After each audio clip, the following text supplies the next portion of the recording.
స్కాంద పురాణ కార్తీక పురాణం శుక్లాంబరదనం విష్ణుం శశివర్ణం చతుర్భుజం ప్రసన్న వదనం ధ్యాయ సర్వ విఘ్నోపశాంతి. 1వ అధ్యాయం జనక వశిష్ఠ సంవాదము.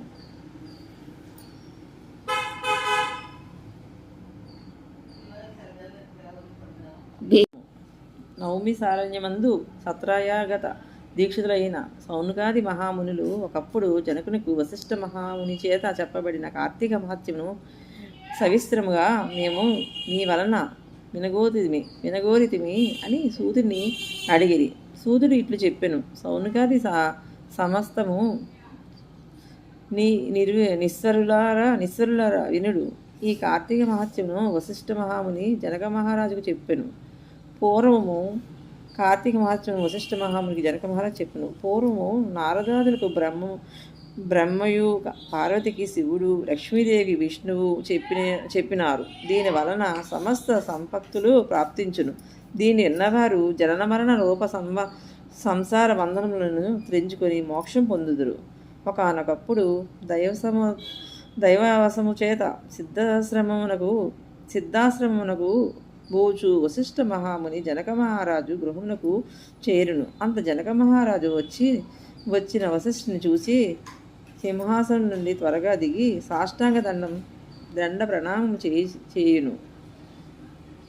చేసెను. సంతోష పులకాంకితుడై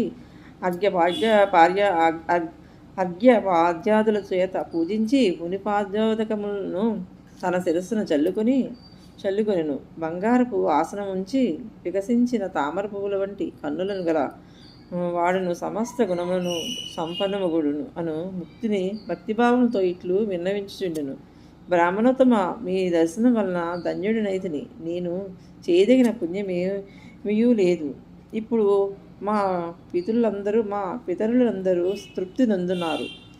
మహాత్ముల యొక్క దర్శనము సంసారులకు దుర్లభము కనుక ఇప్పుడు మీ రాక నాకు శుభములకు కారణమైనది. సూర్యుడు ఇట్లు చెప్పును. తర్వాత వశిష్ఠ మహర్షి వికసించిన ముఖము గలవాడే, దయతో గూడినవాడే సంతోషించి చిరునవ్వులతో ఇట్లని పలికెను: రాజోత్తమ, నీకు క్షేమమగుగాక.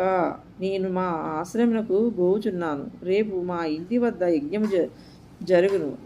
దానికి ద్రవ్యమును ఈగోరుదును. ఆ రాజిట్లు పలికెను: మునీశ్వర, యజ్ఞమునకు చాలా ద్రవ్యము ఇచ్చేదను. కానీ వినువారి పాపములను పోగొట్టు ధర్మరహస్యములను నీ వలన వినిగోరితిని.